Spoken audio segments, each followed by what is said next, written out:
우리 저를 째려보지 마시고 옆 사람 한번 쳐다보시면서 이평수, 코평수 최대한 넓혀가지고 저를 째려보지 마시고 옆 사람 쳐다보시고 이평수, 코평수 최고로 넓히시고 당신 멋집니다. 시작.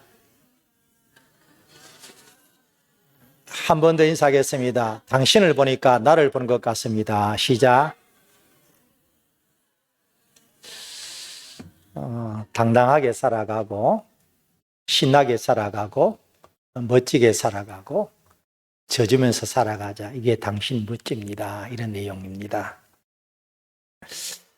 제가 목회를 하면서 제 설교에 큰 변화가 한 번 있었습니다. 한 번은 장로님이 대표 기도를 하시는데 이런 기도를 하셨어요.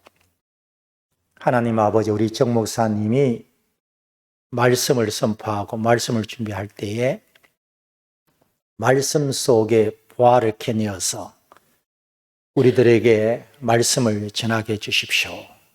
그 말에 너무나 제가 많은 도전을 받았습니다. 앞으로 말씀 속에 보화를 캐내야지. 말씀 속에 보화를 캐내야지. 그때부터 제가 세미나를 조금 줄였습니다. 그래서 가능하면 지금 또 성경을 많이 보는 편입니다. 조금 전에 우리 안장호님이 기도하셨는데 말씀의 비밀을 알게 해달라고. 이런 내용들이 참 말씀을 전하는 우리 목사들에게는 큰 도전이 되고 큰 힘이 되는 것입니다. 오늘 제목이 마라에서 엘림의 삶이다. 여러분들이 정말로 재직 헌신협을 통해서 마라에서 엘림의 삶이 되기를 주님 이름으로 축복합니다. 어떤 정신병동에서 정신병 환자가 다니면서 이렇게 말을 합니다.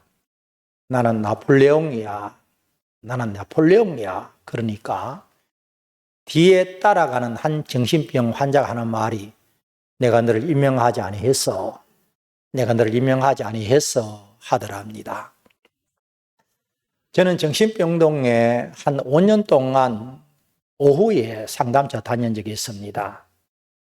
정신병 환자들을 가만히 보면은요, 그들은 전부 다 교만합니다. 내가 왕이다. 내가 최고다.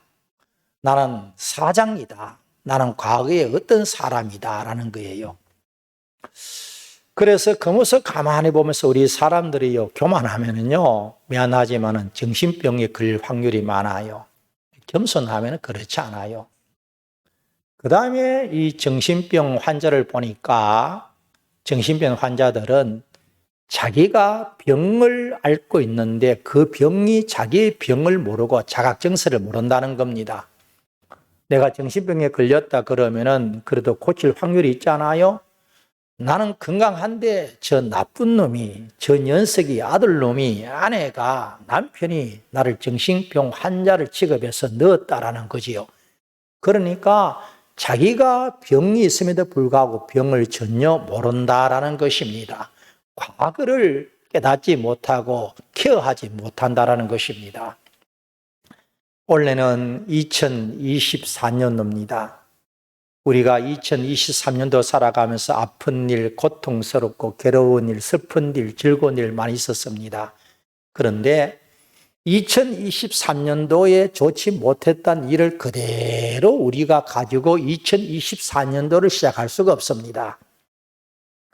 2023년도에 아팠고 서럽고 고통스러운 일이 있습니다. 그것을 봤으면은 2024년도는 2023년도의 과거를 2024년도에는 현재의 은혜로 받아가면서 미래로 나아가야 되는 것입니다.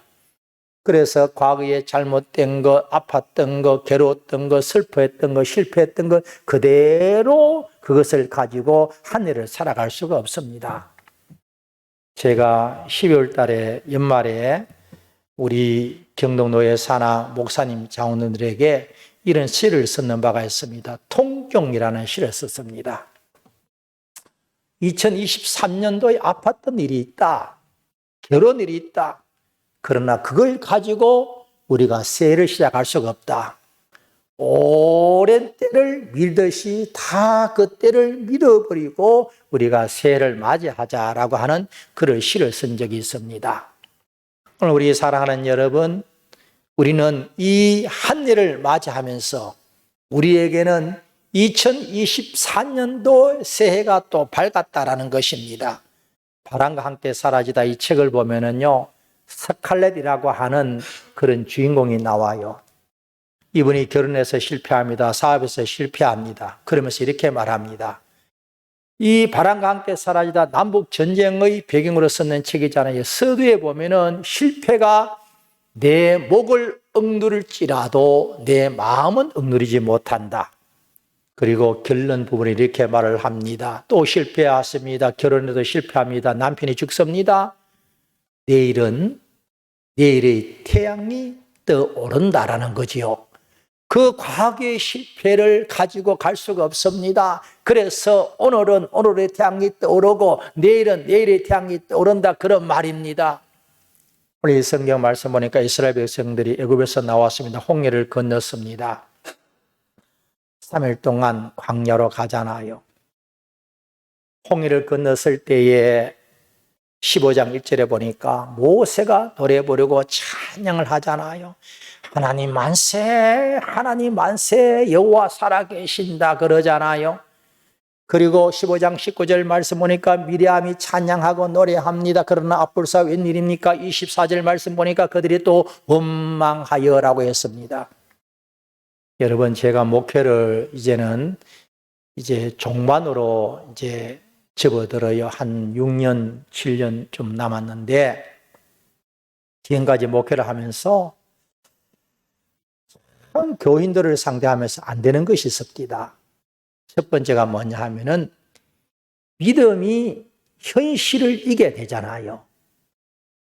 그렇잖아요. 믿음이 이기네 그러지만은, 그러나 믿음이 현실을 이기지를 못해요. 돈 앞에 퍽퍽 쓰러집니다. 돈 앞에 성령도 없습니다. 믿음이 현실을 이겨야 되는데, 고통이 아픔이 믿음이 있으면 이겨나가야 되는데, 그러나 고통과 아픔이 있으면 현실을 이겨나가지 못합니다. 믿음으로 이겨나가지 못하는 것입니다. 믿음이 이기네 그러지만은 믿음이 이기지 못한다는 거예요.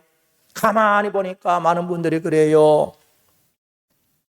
다른 장로님이, 권사님이, 지사님이 아프면은 아목이 지사님, 권사님이야 힘내라, 하나님이 살아계신다, 힘내라, 기도하자 그러는데, 막상 자기가 병들고 아파 신앙하면 하나님은 죽은 하나님이야. 남들이 아프면 하나님은 살아계신다, 기도하면 돼, 믿음으로 이긴다 그러지만은 막상 자기가 병들 아파 신음하고 실패 자료 속에서 넘어진다고 한다면은 나는 하나님은 죽은 하나님으로 나타나는 모습을 많이 봤습니다. 그래서 믿음이 현실을 이겨나가야 되는데, 믿음이 현실 앞에 퍽퍽퍽 쓰러지는 것을 많이 만났습니다. 그 다음으로는 기도가 답이다 그러잖아요. 기도가 답이다. 마가복음 9장 23절 말씀 보니까 기도하면은 능치 못할 일이 없다. 29절 말씀 보니까 기도 외에 이런 종려가 나갈 수 없다. 아목의 권사님 기도하면 돼. 기도하면 돼. 이게 사실 맞는 말이잖아요. 기도가 답이야. 그러나 기도가 답이 아닌 삶을 살고 있습니다. 여러분, 우리가 과거에요, 몇십 년 전에 어려울 때는요, 교회 지킴이가 있었잖아요. 지킴이가. 권사님이 그 추워도 옷 하나 이렇게 덮어쓰고 교회 지킴이가 있었습니다. 한국교회가 얼마나 뜨거웠습니까? 부흥이 얼마나 잘했습니까? 철학이도 얼마나 많았습니까만은, 그러나 기도가 답인데 그럼에도 불구하고 기도원이 텅텅 비었잖아요. 기도원이 전부 다 문 닫아버리고 말았지 않습니까? 기도가 답이다, 기도하면 된다 그러지만은, 그러나 기도하지 않는 모습을 너무나 많이 봅니다. 그 다음에 또 한 가지가 뭐냐 하면은, 우리는 성경 말씀에 우리라는 말을 참 많이 사용하잖아요. 우리가 우리에게, 우리 하나님, 우리 형제요. 그런데 우리가 보이지 않습니다. 참 정말로 우리는 우리가 보여야 되는데 내가 보이고 너가 보이지 않습니다. 자기 이기적인 모습이 보이고 우리가 보이지 않습니다. 우리는 우리에게 그렇게 말씀드리지만 그러나 우리는 온데간데가 없습니다. 공동체가 없습니다. 나만 나타나고 있습니다. 이기적인 모습이 나타나고 있습니다. 우리가 전혀 보이지 않습니다. 오늘 본문에 보니까 3일 전에 그들이 너무나 기뻐해서 홍해 갈라졌다. 하나님 살아계신다. 그런데 아불사 웬 말입니까? 한 70km쯤 사흘 동안 마라 지역에 도착했더니 그들이 또 불평합니다. 원망합니다. 현실 앞에 푹 쓰러지고 맙니다. 3일 전에 기적을 베푸신 하나님일 것 같으면은 현재도 베풀잖아요. 그러나 그 현실 앞에 무너져 버리고 맙니다. 마라 지역이다. 이제 우리가 죽는다. 물이 없어 죽는다라고 그렇게 말씀하고 있습니다. 그런데 가만히 보니까 왜 마라물이 쓴물이 되어졌을까라고 생각했습니다. 성경을 가만히 보니까 마라 지역의 뜻은 쓴물이다 그러잖아요. 마라물이 쓴물일 수밖에 없습니다.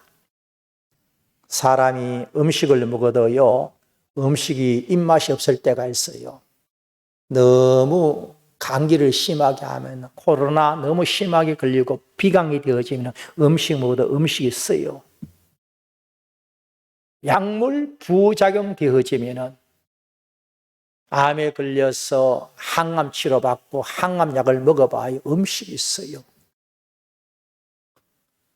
위산 역류가 되어지면은요, 속의 것이 올라오기 때문에 음식이 있어요.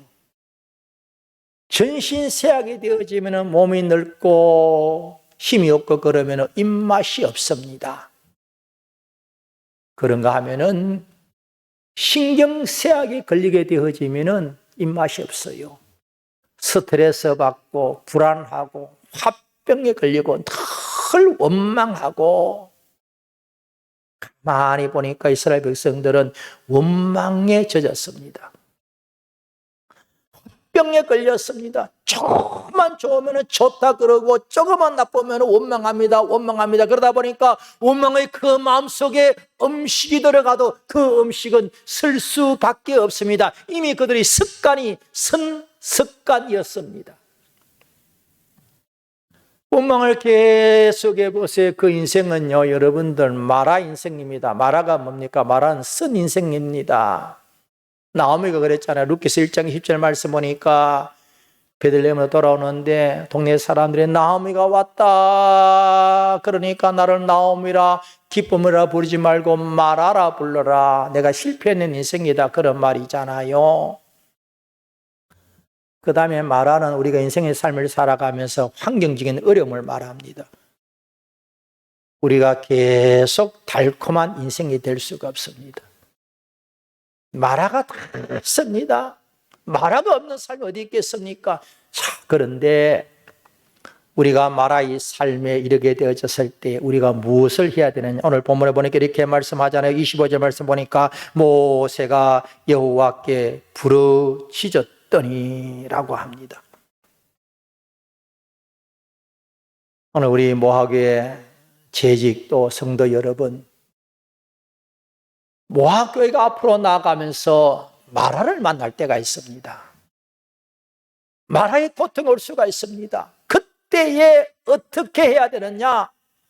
모세가 하나님께 부르짖었다라고 말씀하고 있습니다. 모세가 마라 편에 서지 아니하고, 모세가 이스라엘 백성들 편에 서지 아니하고, 똑같이 서지 아니하고, 모세가 주님 앞에 여호와께 부르짖었다라 말씀하고 있습니다. 장로님들이, 권사님들이 마라 편에 서지 아니하고, 민중편에 서지 아니하고, 권사님 한 사람이, 장로님 한 사람이 하나님 앞에 부르짖었더라.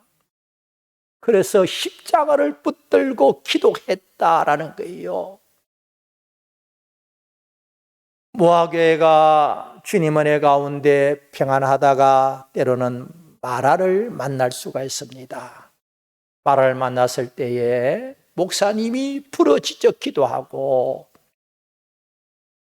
장로님이 말 앞에 서는 것이 아니라 여호와 앞에 부르짖어 기도하고, 권사님이 재직들이 말 앞에 서는 것이 아니라 여호와 앞에 부르짖어 기도하고. 그런데 성경 말씀 보니까 부르짖었더라. 이 내용이 어떤 내용이냐 하면은, 저는 성경 말씀 보다가 예레미야 예가 3장 19절로 23절 말씀에, 그리고 또한 예레미야 예가 2장 19절 말씀을 통하여 부르짖는 기도를 발견하였습니다. 특히 예레미야 예가 2장 19절 말씀 보니까 이렇게 말씀합니다. 초저녁에 일어나 부르짖을지어다. 초저녁은 새벽을 말합니다. 아무도 없는 시간을 말합니다. 부르짖는 기도는 새벽 기도를 말합니다. 초저녁을 말합니다. 아무도 없는 가운데서 부르짖는 기도를 부르짖는 기도다라고 말을 합니다. 그 다음에 부르짖는 기도는 너희가 초저녁에 일어나서 네 마음을 주의 얼굴을 향하여 물쏟듯 해라라고 합니다. 마음의 아픔과 고통을 하나님이요 다 들은 토설 기도를 말해요. 그 누구도, 내 남편도 내 아내도 내 마음을 모르지만은, 그러나 야훼 하나님은 내 마음을 알고 계시기 때문에 하나님이여 내 마음을 들어주옵소서. 내 심령의 고통과 아픔과 눈물, 그 자질과 실패 가운데 하나님이여 내 기도를 들어달라고 울면서 토설하는 내 속에 있는 것을 다 드러내어가지고, 내 속에 있는 더러운 죄를 다 드러내어가지고, 우리가 그런 경험하잖아요. 과거에 세수 때에 손발을 신고 물을 마당에 확 부어졌듯이 더러운 것을 다 내어버리는 것을, 이것을 가리켜서 토설 기도다라고 합니다. 그 다음에 부르짖는 기도는 길 각 어귀에서 내 어린 줄인 자녀의 생명을 위하여 손을 들지어다. 저는 찬양을 하면은 늘 손을 들고 싶어요. 주님, 제가 부족합니다. 주님, 제가 행복합니다. 주님, 저를 고쳐주십시오. 너의 작은 신음에도 응답하시며. 이게 부르짖는, 주님 앞에 두 손 들고 주님 내 손 잡아주시옵소서, 주님 도와주시옵소서라고 두 손 드는 것이, 이것이 바로 부르짖는 기도다라는 거예요. 저는 오래전에 강원도의 속초 중앙교회 부목사로 있었습니다. 이 강원도에는요, 귀신들이 참 많아요. 바닷가이기 때문에 참 기도를 많이 했습니다. 귀신들이 너무 많기 때문에 제가 목사님에게 허락을 받았습니다. 목사님, 너무 귀신들이 많아가지고 교인들이 괴로워하니까 특별히 한밤중에 기도회를 만들 테니까 허락해 달라고 했습니다. 그래서 밤 12시, 4년 동안 밤 12시부터 1시까지 기도회를 만들었습니다. 많은 기적을 봤습니다. 뭐 귀신이 쫓겨가고 뭐 귀신 이런 것들은 수없이 만났습니다. 여러분, 귀신을 만나지 못하는 사람은요, 전도하지 못한 사람이에요. 왜 그런 줄 아세요? 하나님이 최고로 기뻐하는 것은 전도하는 것입니다. 마귀가, 귀신이 최고로 싫어하는 것은 전도입니다. 그래서 마태복음 10장 1절 말씀 보니까 우리 예수님께서 12절을 부르시고 처음에 이렇게 말씀하고 있습니다.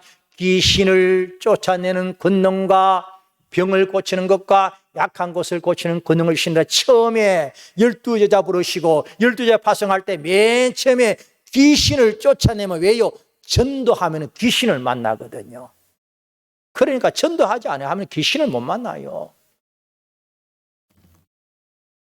1시간 동안 뜨겁게 기도하고, 주로 이제 한 3시간 정도 이렇게 자다가 이제 새벽기도 나오잖아요. 그리고 어떤 때는 이제 새벽기도 나오는데 잠을 안 자고 새벽기도 할 때가 있습니다. 한 번은 기도회 끝나고 한 3시쯤 돼서 성전에 들어갔더니 어떤 한 여자 집사님이 강대상에서 기도하는 것을 봤습니다. 교회가 커요. 교인들이 한 1,500명쯤 나오니까 교회가 얼마나 크잖아요. 그런데 그 큰 공간에 이 여인이 기도하는데 아버지 울면서 하나님, 여러분 우리가 급하고 힘들 때에 많은 기도 내용이 필요 없잖아요. 아버지 아시지요? 아버지 그냥 눈물 흘리고 있습니다. 아버지 다른 말 필요 없습니다. 아버지. 제가 뒤에서 그 기도 소리 들어보니까 이 지사님 기도가 얼마나 간절한지, 아버지요.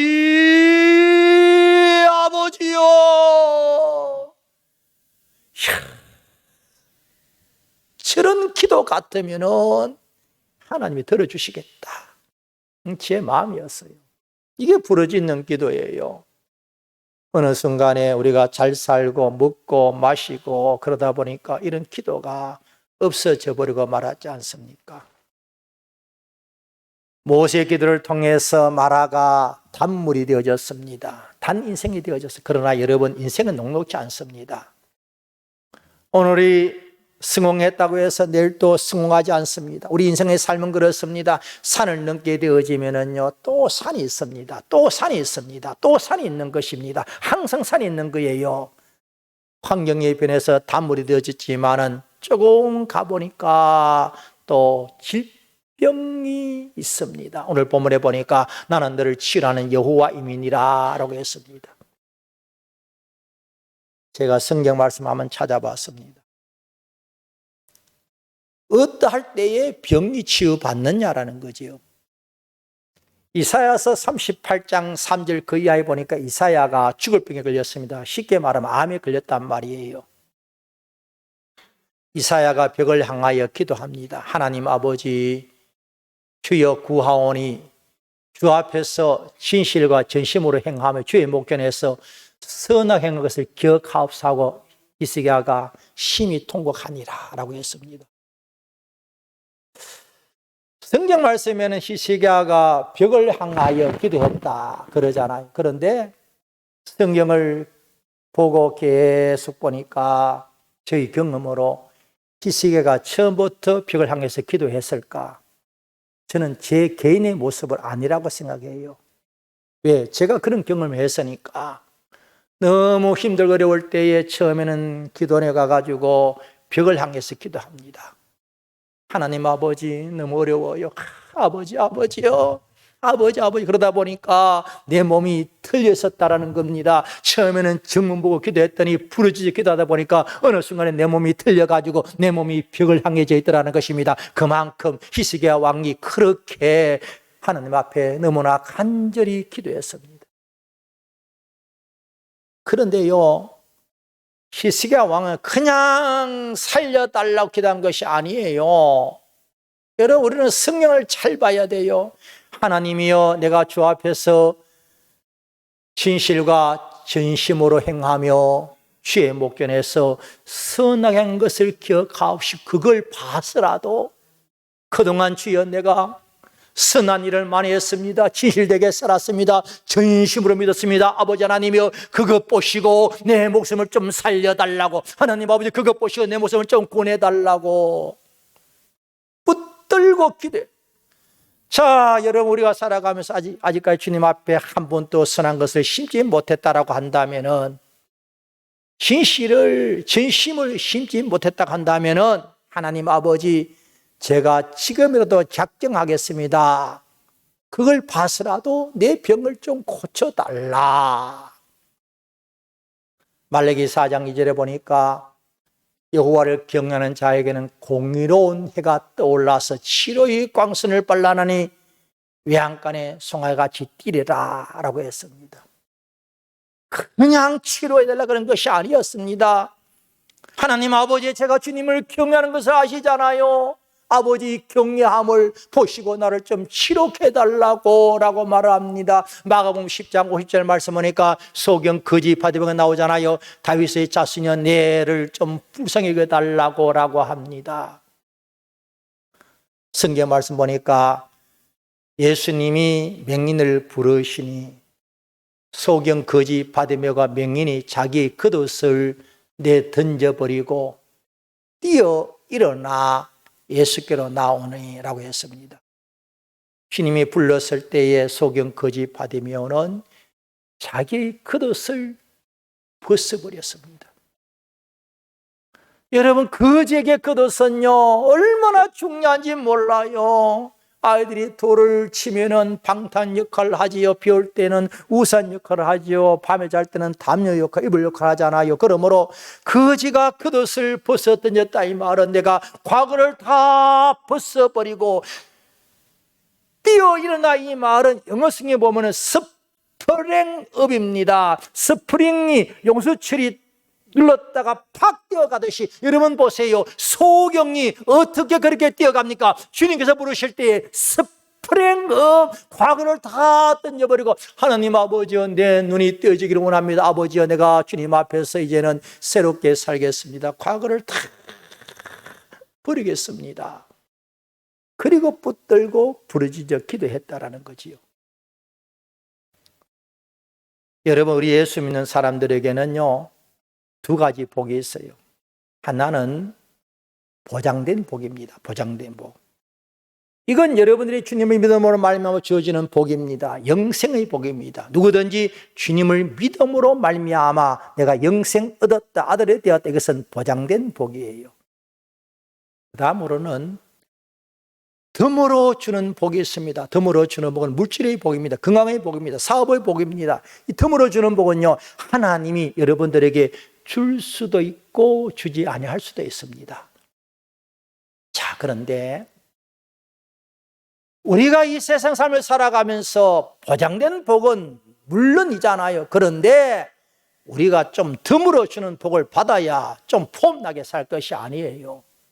그런데 덤으로 주는 복은 어떤 사람이 받을 수가 있느냐라고 하면은요 성도의 의무를 감당했는 사람에게, 우리나라 같으면 교육과 근로, 국방 이런 의무, 4대 의무가 있잖아요. 이 의무를 감당했을 때 우리는 국가로부터 우리는 도움을 받을 수가 있습니다. 그런데 우리 국민들이 납세하지 아니하고 교육하지 아니하고 근로하지 아니하고 그러면 우리는 국가의 도움을 받을 수가 없습니다. 마찬가지로 우리 예수 믿는 사람들에게는 전통적으로 내려오는 의무가 있습니다. 저는 목사이기 때문에 새마다 우리 교인들을 붙들고 기도하잖아요. 그런데 죄송하지만은 어떤 분은요 기도하면은 하나님 아버지 아무개 장로님은 덤으로 주는 복을 좀 받으셔야 됩니다. 사업이 잘 돼야 됩니다. 건강 주셔야 됩니다. 왜요? 장로님을 가보니까 장로님은 성대의 의무를 감당했어요. 그런데 어떤 분은 아무리 기도하고 싶어도 그런 기도가 안 나와요. 왜? 성도의 의무를 감당하지 못하기 때문에 그렇습니다. 그러면은 성도의 의무가 뭐냐? 5가지예요. 주일의 성수가 성도 의무요. 전도하는 것이 성도의 의무요. 기도 생활 성도의 의무요. 성령 읽는 것이 성도의 의무요. 11조가 성도의 의무요.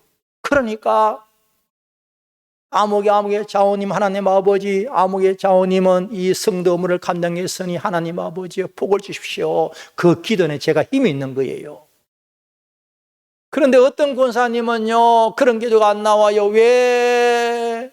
수시로 빼먹지요. 기도 생활 안 하지요. 11조 빼먹지. 그러니까 자연적으로 기도할 때는 하나님 아버지 우리 권사님에게 새벽 기도 좀 나오게 해 주십시오. 하나님 아버지 우리 권사님에게 11조 좀 하게 해달라고 그런 기도가 나오지. 하나님 아버지 우리 권사님에게 복 주십시오. 그런 기도가 안 나오더라 이 말입니다. 쉽게 말하면 성도가 성도의 의무를 감당할 때 하나님이 그 마음을 움직여 나간다라는 거예요. 우리 김원조 장로님 붕어빵 장사 한번 해보겠습니다. 우리 김 장로님 붕어빵 좋아해요? 좋아한답니다. 이제 우리 김 장로님은 붕어빵 굽는 사장입니다. 저는 손님이고. 사장님 붕어빵 한 개 얼마예요? 1,000원입니다. 붕어빵 20개 주세요. 얼마예요? 2만원입니다.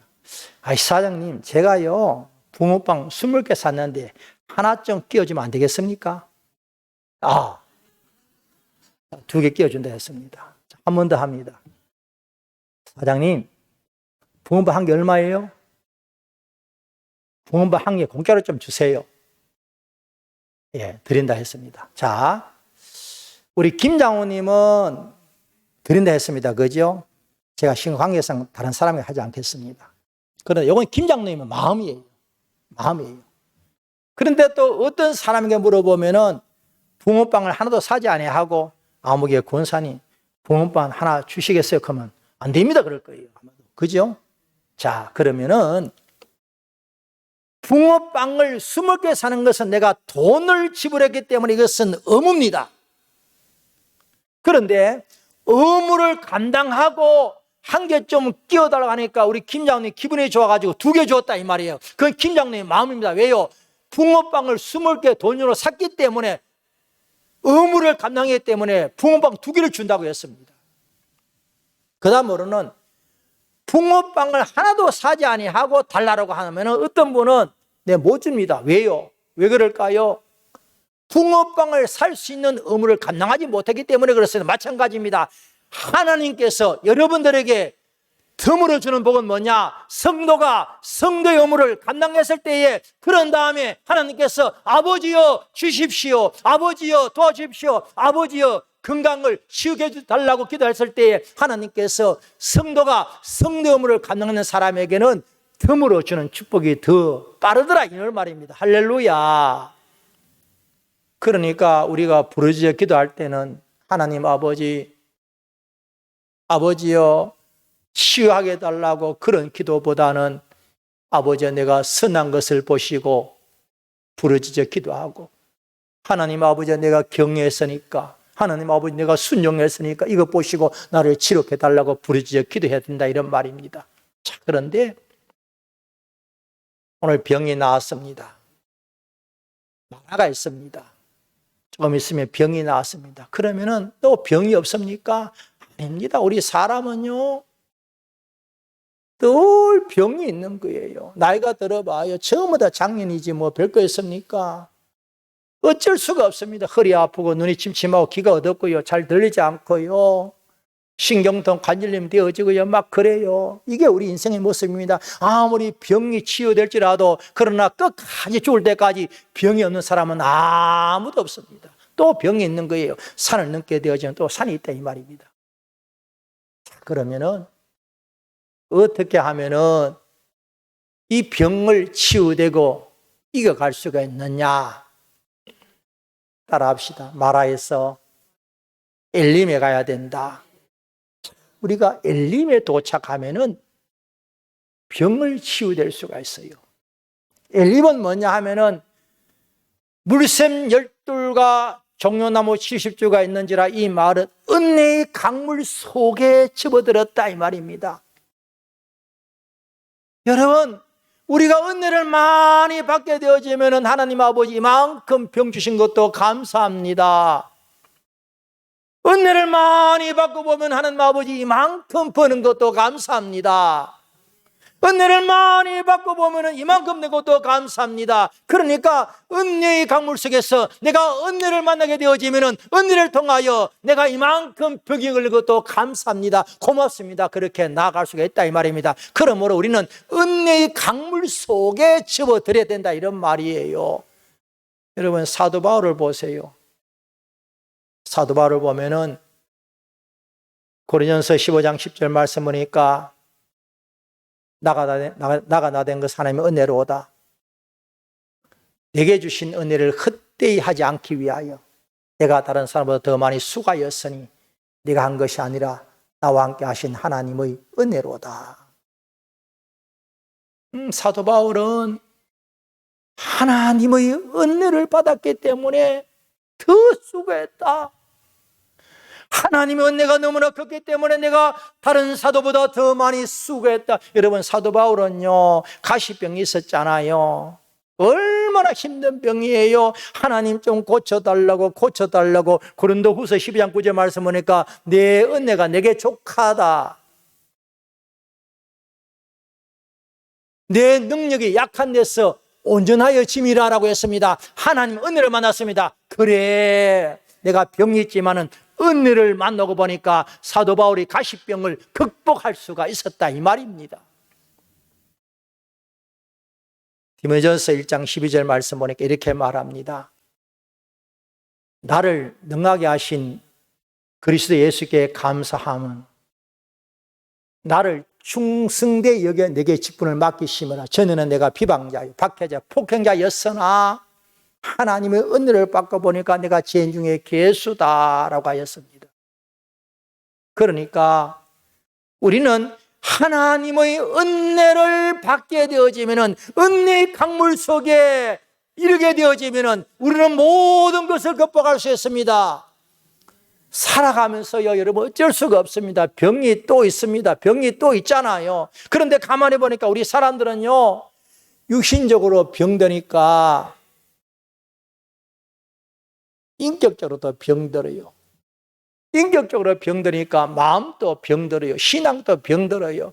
그래서 사도 바울이 했는 유명한 말이 있습니다. 고린도후서 4장 11절 말씀 보니까 그러나 우리가 낙심하지 아니하노니 그 사람은 낡아지나 우리의 속 사람은 새롭도다 라고 했어요.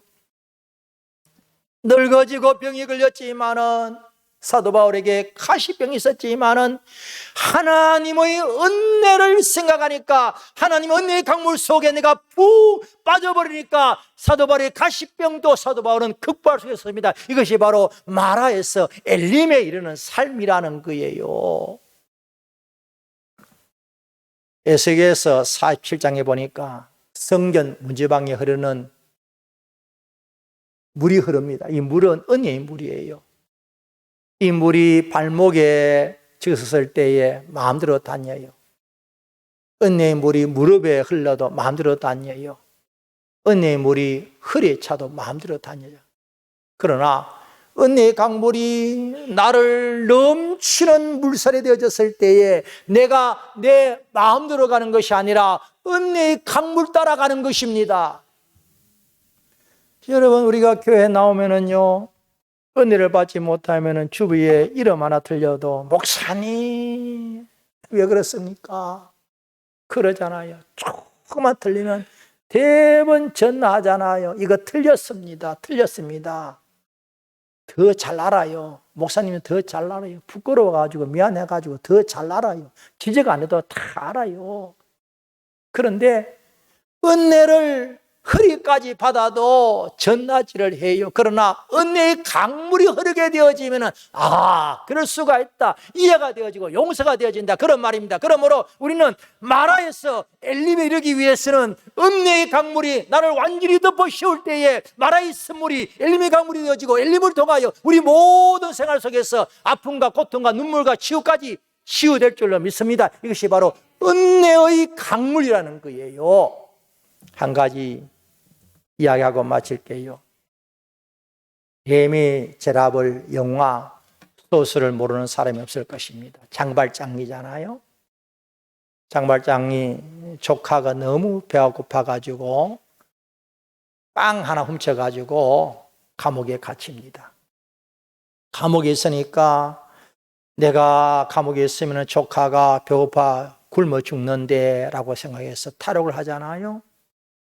그래서 탈옥하다가 잡히고 해가지고 5번 탈옥합니다. 잡혔습니다. 가정치벌 받아가지고 빵 하나 훔쳤는데 19년 살았습니다. 그런데요, 이 장발자 마음속에 증오가 나오잖아요. 증오. 세상에 빵 하나 훔쳤는데 19년 살았으니까 헛송세월을 보냈잖아요. 세상을 증오합니다. 미움이 가득합니다. 이제 출감해서 나왔습니다. 갈 데가 없어서 어느 천주교 주교 집에 하룻밤을 자잖아요.